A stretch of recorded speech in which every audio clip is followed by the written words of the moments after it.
Le Singlecast vous est présenté par La Route des Roms, le spécialiste du rhum antillais sur Internet. Rhum Bocaïdou.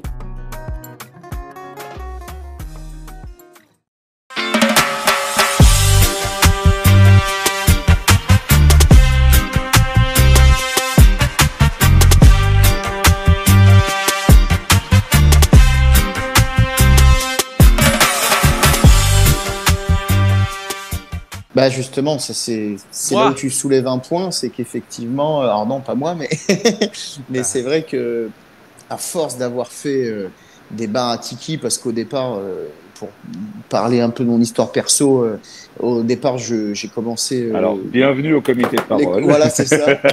Bonjour, je m'appelle Olivier. Bonjour. Bonjour Olivier.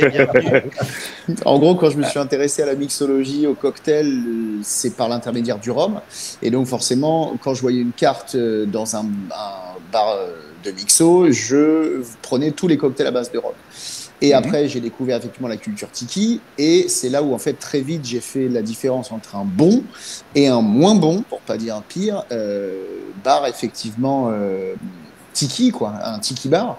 Et effectivement, ça m'a toujours surpris de voir des endroits où je me dis, putain, ils se font quand même chier. Je pense au Dirty Dick à Pigalle, je pense au Smugger Cove à San Francisco, je pense à des endroits comme ça où effectivement, il n'y avait pas un seul cocktail tiki avec genre, on a mis de l'Eldorado, on a mis machin. À chaque fois, c'était blend, rhum, etc. Et les mecs t'expliquent. C'est ça la culture tiki. Et c'est vraiment. Je trouve ça assez génial. Et de toi, moi, c'est vraiment Beachbury qui a fait ce bouquin, qui est allé s'emmerder, parce que c'est un boulot de fou. Il a fait un boulot d'enquêteur incroyable pour aller d'abord trouver ça l'information que je veux te donner. C'est qu'en fait, c'était que du blend. Deuxièmement, tous les sirops étaient maison. Et il travaillait par numéro, par lettre. Ça veut dire qu'un cocktail, c'était une succession de chiffres et de lettres. Pourquoi? Parce que quand il a commencé à avoir du succès, qu'est-ce qui s'est passé? Tout le monde l'a copié. Et quand il a commencé à voir ça, il s'est dit, bon, on arrête, je ne travaille pas pour les autres. Ouais. Donc, ça, tu vois, pour moi, dans la culture tiki, chiche, dans ce cas-là, faisons du tiki. Pour moi, revenons à ça, ou alors, au moins goûtons ça. Je vous ai emmené un petit truc anecdotique, parce que quand on parle produit, justement, ça, c'est une bouteille de Pécho 1890. Ouais, okay. Pécho historique, d'accord. Ça, c'est la vraie. J'essaye de. C'est dans la lumière parce que j'ai baissé un peu pour les enfants. Ça, c'est la bouteille vraiment exposition. Elle a toutes les médailles dessus, certifiée. Maintenant, ce que je vous ai là, on est deux en Europe à l'avoir. C'est la bouteille de Pécho pleine, la même. C'est rouge. C'est rouge. Non. Il y en a deux en Europe qui l'ont. C'est Stéphane et moi. Stéphane Berg en a une. J'ai la mienne. Ça, là, c'est du Pécho historique. Et donc, c'est avant le Pécho bitter? Non, c'est justement, c'est ça le Pécho bitter. Le voilà, le Pécho bitter. Ok. Tu vois, il est pas grosse la bouteille là. Ah mais c'était ça les bouteilles de bitter parce qu'on en mettait partout. Ah ouais, ok, d'accord. Partout. Tu vois, ça c'est foncé sa mère, c'est un mélange, tu dirais un mélange de Fernet, d'Avernet et de Cynar. Waouh. Ok. Mais ça c'est ce que tu mets dans ton cocktail. C'est bien bitter. T'imagines ton fameux cocktail, le Planter's Punch. Ouais. Le fameux Planter's Punch, un des rares cocktails à base de jus et de bitter, avec un truc comme ça à l'intérieur. Alors, c'est plus du jus d'orange grenadiné. Hein. Non, c'est fini. Aromatiquement, essaye d'imaginer entre grenadine et artichaut. Où est-ce que ça va aller? Bienvenue dans le rhum cocktail. C'est pour ça que pour moi, il y a deux axes. Le premier, c'est si on parle tiki, cool, parlons tiki. Et de l'autre côté, mais parlons de cette culture de boissons, des 22 cultures de boissons mélangées. Tu vois, il y a un cocktail que j'ai retrouvé qui s'appelle de la Louisiane, qui est pour moi plus intéressant qu'un vieux carré. Avec absinthe et assemblage de bitter. Et bien ça, sur un rhum vieux ou un assemblage de rhum vieux sélectionné, on est déjà dans une autre sphère. Alors, comment tu voilà pourquoi je dis balbutiement et en même temps emprisonnement. Voilà. Comment tu expliques que ça s'est un peu perdu, cette façon de nommer justement toutes ces catégories, enfin toute cette catégorisation, c'est un peu perdu. Je veux dire, très peu de gens connaissent ça aujourd'hui. Je pense sincèrement, il y a plusieurs choses. On pourrait dire, ouais, les gens ont perdu le goût de la lecture. Alors, si je vais parler du métier, à la base, il y avait un métier où tu acceptais de rentrer en formation. Aujourd'hui, on te forme au bar en 6 semaines ou 6 mois. À part les écoles. Mais le métier tel que moi je l'ai vécu, tu sais, avec Schumann et d'autres, c'est un métier où tu as des maîtres de bar et tu acceptes d'apprendre. Et comme on dit en lacanien, tu ne sais pas, et l'autre sait. D'accord. Donc l'autre est censé te transmettre ce savoir. Or aujourd'hui, il y a un vrai problème dans le monde du bar de transmission de savoir réel. Après, pour moi, il y a un problème de mise à jour. J'ai fait souvent une petite. Je l'ai pas là, mais tu vois le bouquin de Jerry Thomas. Il existe, pardon, on va le faire autrement. Vous êtes allé à Cuba. J'aurais aimé être avec vous une petite souris pour goûter 2-3 trucs, tu vois. Et pour capter l'ambiance qu'il y avait, c'est ça qui m'intéressait aussi. Je pense que le daiquiri est le meilleur là-bas parce qu'il y a l'ambiance. Oui. Je pense que le même daiquiri servi ici, ouais, Aucun intérêt. Ouais. voilà. Pareil pour Plutôt moi. pareil, hein, je dirais. Tu vois. Oui. Ouais, rappelle-toi, tu me l'as ramené en thermos ou pas, Jerry, d'ailleurs, le Morito? Oui, bien sûr. Il t'attend. Non, mais tu vas rire. Mais pour la petite histoire, vous avez certainement goûté le daiquiri d'Hemingway. Oui. Ce brave homme, paix à son âme, avait un problème, c'est que quand sa femme est morte, il en a eu un peu plus rien à faire de tout. Mhm. Donc son alcoolisme notoire, il l'a effectivement laissé agir en roue libre. Pour la petite anecdote, il ramenait ces daiquiris-là en thermos à la maison pour finir d'écrire. Petite anecdote de bar, quand tu goûtes la prochaine fois que vous allez goûter un papier mouette, dites au barman, vous pouvez me le mettre en thermos s'il vous plaît? C'est comme moi avec le blog, sinon j'arrive pas.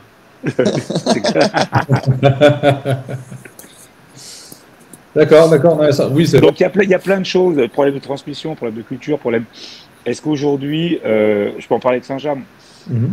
je suis ambassadeur, j'ai découvert, c'est ce que je t'avais envoyé, excusez-moi, un livre, merci, que j'ai découvert, parce que si on veut parler de culture cocktail, on va parler de marque. On va parler de rhum. Je rappelle, il y a les 3 grands alcools, étaient le rhum, était le cognac et était la Genièvre, qui devient gin. Saint-James a une culture cocktail dès 1889. C'est pas une blague. Ça veut dire qu'aujourd'hui, tout le monde veut faire du cocktail parce que tout le monde veut attaquer le marché du cocktail. C'est un marché. On connaît le spectre, on sait qui en boit moins, on sait qu'il est en devenir, en expansion. Mais dans les marques historiques, par exemple, une des marques historiques, c'est Santa Cruz, dans la culture cocktail. Mais pas le Santa Cruz qu'on connaît. Une marque d'avant, parce que Santa Cruz qui est présenté aujourd'hui est de 1918. Mhm. Donc, je retrouve du Santa Cruz cocktail comment dirais-je, chez mon ami, ici, en 1860. Un des plus grands cocktails que je vous recommande de boire, parce que j'ai rien contre un Morito. Je préciserai maintenant que pour moi, le Morito, obligatoirement, devrait se faire à l'agricole. Là, pour le coup, je ne vais pas parler cocktail, je vais parler science. Ouais. Je vais parler arôme, je vais parler arôme lourd, je vais parler dilution. Aujourd'hui, si j'ai un alcool dû à la distillation continue, avec une concentration aromatique, l'eau aide à la libération des arômes. Si j'ai déjà peu d'arômes, l'eau noie les arômes, donc il ne reste plus rien à boire. C'est le problème d'un daiquiri contemporain. Si tu fais un daiquiri au shaker, je rappelle que là encore, le daiquiri, à la base, il se faisait au pichet. Ça n'a rien à voir avec ce qu'on nous sert aujourd'hui. Là, ce qu'on nous sert, c'est l'évolution d'une société hygiéniste qui fait à chacun, et individualiste qui fait à chacun son verre. Alors pour le coup, à Cuba, c'est au pichet encore. Eh bien, tant mieux, ça veut dire qu'ils respectent la culture. C'est bizarre que si eux, les Cubains, te disent que ça soit au pichet, les Européens ne te le servent qu'en mode individuel. Est-ce que c'est un pichet par personne ou pas? Ça en fonction de... Alors, je te rappelle qu'il y a deux choses, il y a deux raisons. Il y a 3 raisons qui font qu'une personne rentre dans un bar, la joie ou la mort. C'est pas faux. C'est la règle. Et le fonds de commerce d'un bar après 22 heures, c'est la misère sexuelle masculine. Bon, bienvenue les amis. Merci, bonne soirée, au revoir. Vous avez fait le tour du monde des bars, vous voyez très bien qu'après 22 heures, il y a une forte concentration masculine. C'est vrai. C'est pas faux, c'est pas faux. Donc ça, c'est juste... Jamais, moi. Eh bien, nous sommes heureux d'apprendre que tu es épanoui et partage-nous ton bonheur. On s'en va avant 22 heures, donc c'est ça. C'est ça. Donc, non, ce qui est important, c'est que si tu veux, tu as une évolution de société, ça se retransmet par le cocktail. Mhm. Et à partir de là, ce qu'on appelle l'individualisme, tu le vois avec le fait que historiquement, les produits cocktails sont des punchs. Oui. Ce que je vous recommande, sinon ce soir, de boire véritablement, c'est un rhum julep. Ouais. Laissez le Morito pour le coup. Désolé parce que vous avez Cuba dans les yeux et c'était formidable, j'ai eu de très belles images. Mais faites-vous un vrai rhum julep avec un bon vieux, un petit bitter, je sais pas, à la noix ou chose comme ça. Et ça change tout. Hein. Mhm. Or, je ne trouve jamais de rhum julep. C'est vrai que c'est quelque chose qui est plutôt rare. Alors que je rappelle que le julep est comme le ville de la Nouvelle-Orléans, ville française. Mhm. Mhm.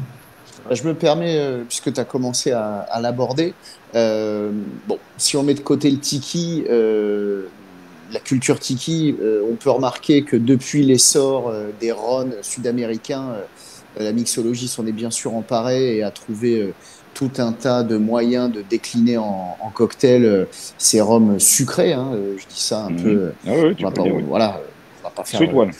Voilà, c'est ça. On va pas faire des exceptions ou un classement, bref. Et donc, bon, forcément, le old fashion au rhum, ça s'y prête bien, ça mène de la rondeur, etc. Tout un tas d'autres recettes où ça match plutôt bien et il y a des choses assez intéressantes. Mais pour moi, et là, je te rejoins là-dessus, le vrai défi est probablement l'avenir. Et j'en parlais pas mal, Benoît, avec notre cher Sam de Caribbean Bartenders que tu m'as présenté il y a quelques années et que j'ai revu en Martinique. Et là d'ailleurs, et qui nous salue dans les commentaires. Ah bah Eh ben, écoute, camarade. écoute, on t'embrasse, car moi je n'ai pas accès au message, donc je n'avais pas vu. Donc voilà, mais du coup on en parlait. Pour moi, c'est véritablement, comme je disais, si ce n'est l'avenir, en tout cas au moins le défi. Et lui travaille dur pour ça. Toi, Stéphane, depuis bien longtemps aussi, d'inclure le rhum agricole dans la mixologie, même s'il existe, hein, bien sûr, depuis longtemps, mais en tout cas, de lui faire prendre une place plus importante. Et j'aimerais, si tu es d'accord, que tu nous en parles un peu, parce que ça paraît vraiment complexe, vu comme c'est expressif. Alors, je vais repartir de ce que tu viens de dire. À une certaine soirée, on m'avait fait des old fashion avec des ron et j'ai dit au barman, mais pas de sucre. Oui, je le comprends. Le gars m'a regardé avec des grands yeux, donc j'ai fait techniquement un gin and it. Ouais. Bitter et rhum. Ouais. Bah, j'ai aimé. Pourquoi? Parce que le bitter a cassé la sucrosité et le sucre amplifiait le rhum et ça lui donnait une profondeur. Après, je lui ai dit, assemble-moi s'il te plaît ton 12 ans et ton 3 ans sans sucre, mais moi le bitter. Et là, tu montais en puissance.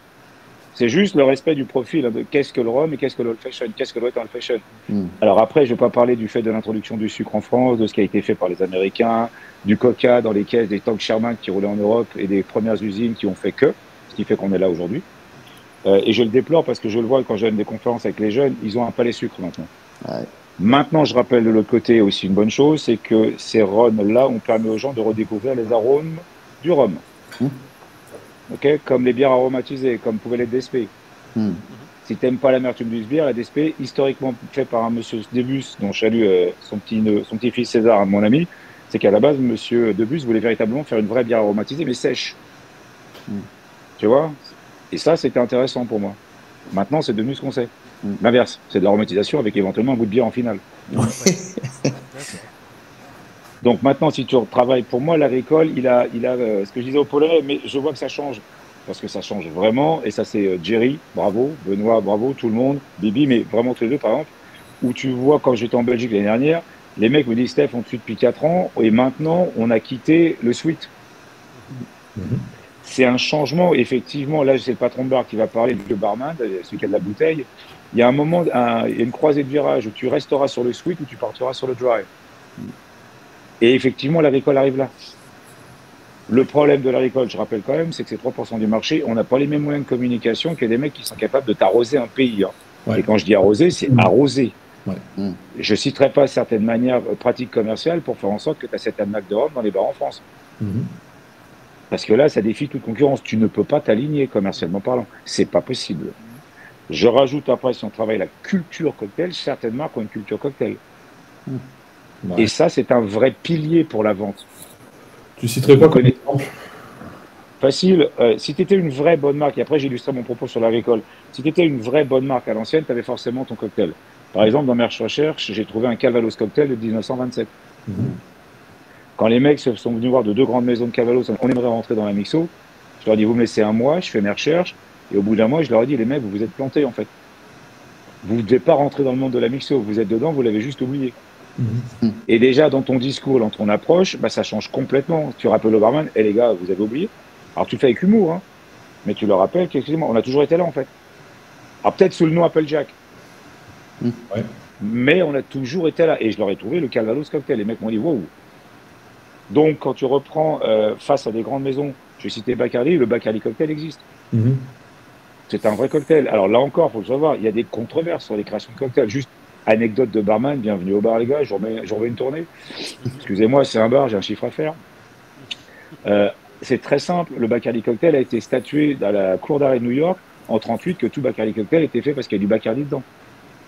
Et le fameux Bacardi cocktail avec de la grenadine, historiquement, c'est pas du tout, c'est un daiquiri. Classique. Donc, des maisons ont leur culture. Le Myers Rhum, on dit, a été créé, dit-on, et c'est pour ça que tu trouves la recette, pour le Planters Punch. Et ce profil aromatique de rhum spécifique a été créé pour le cocktail. Ça, c'est imparable en termes de vente. Ouais. Je ne vais pas citer Gosling avec Stormy. exactement les Bermudes, mais je tiens à rappeler le dosage. Normalement, c'est moitié-moitié. Hein. Purée. Tu pars sur la lune. Et ouais, normalement, c'est la moitié. C'est pas un float, hein, c'est pas un petit nuage. C'est la C'est un floup. Ah là, c'est bonjour. J'avais prévu de rien faire ce Et soir. tu plonges. Ça. Oh, Et tu wow. plonges. C'est ce que Tu comprends le nom Dark and Stormy. Faites gaffe parce qu'ils vont faire n'importe quoi, les Gremlins Slow Bar. Je reprends la logique. Donc, quand l'agricole aujourd'hui, qui était le rhum de verse, et c'est important de rappeler, je sers à ça dans mes recherches, j'espère. Je l'ai envoyé à Benoît s'il veut le montrer. En 1889, un Français formé, je pense, à New York, mais c'est très compliqué de trouver la traçabilité de ce monsieur, qui écrit un livre où il dit, excusez-moi, le rhum de mixologie, c'est Saint-James.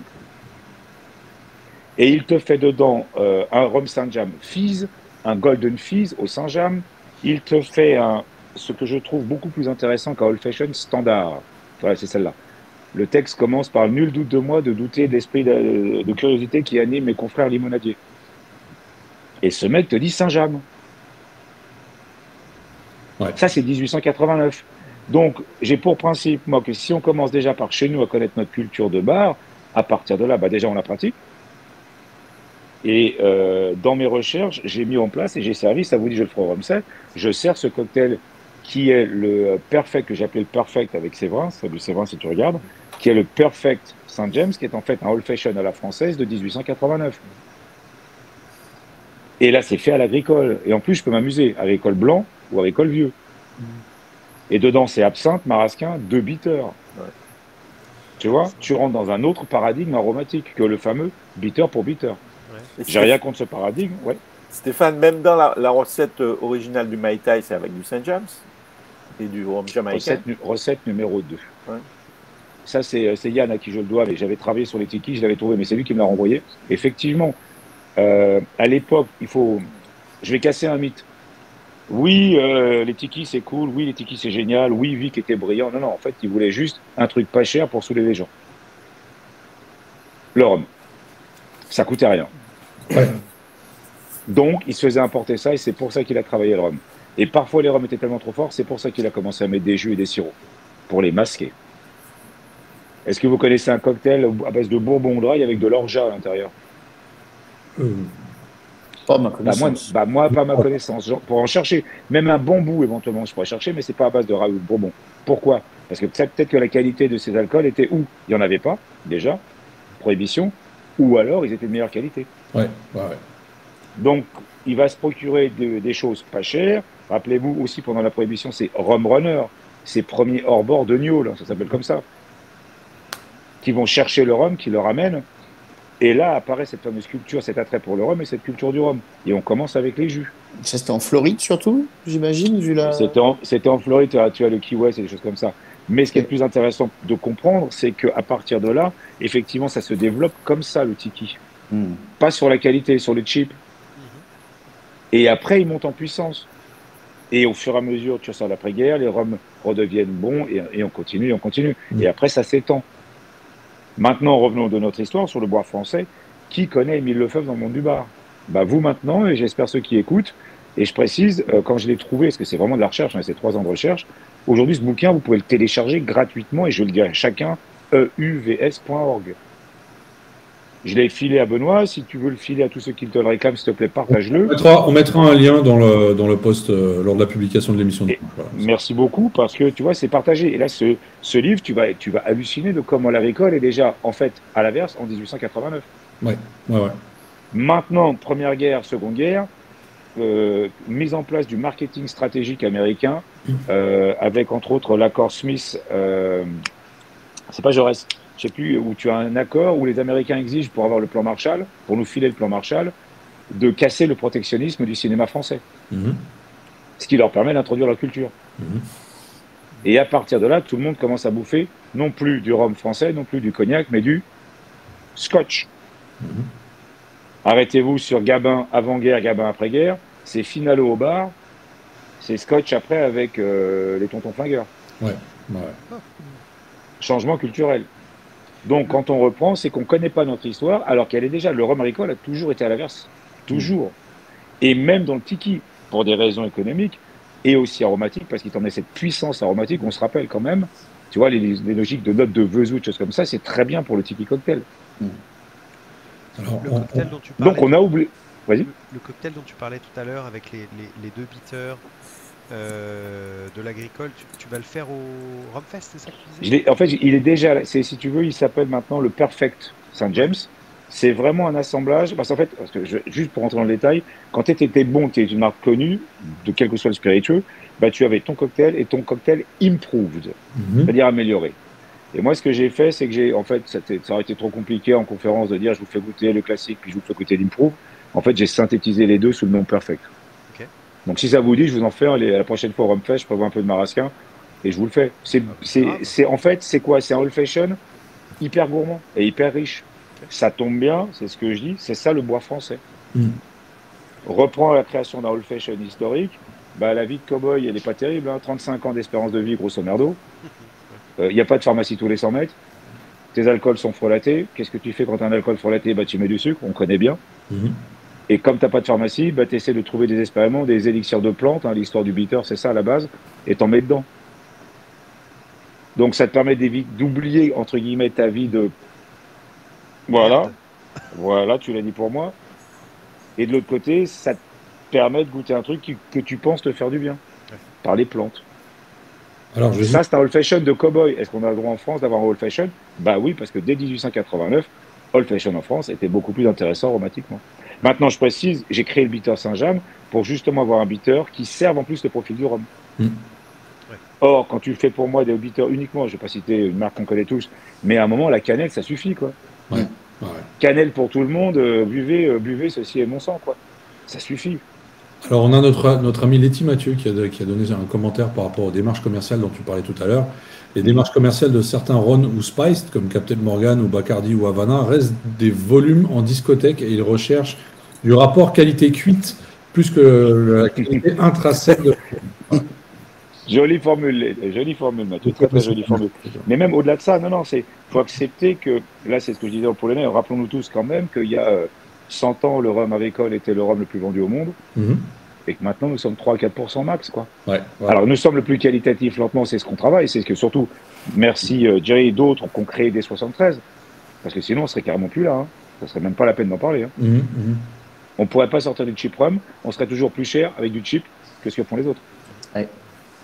Alors, selon toi, à quoi sert l'AOC? C'était ma réponse. À quoi sert l'AOC? À ça.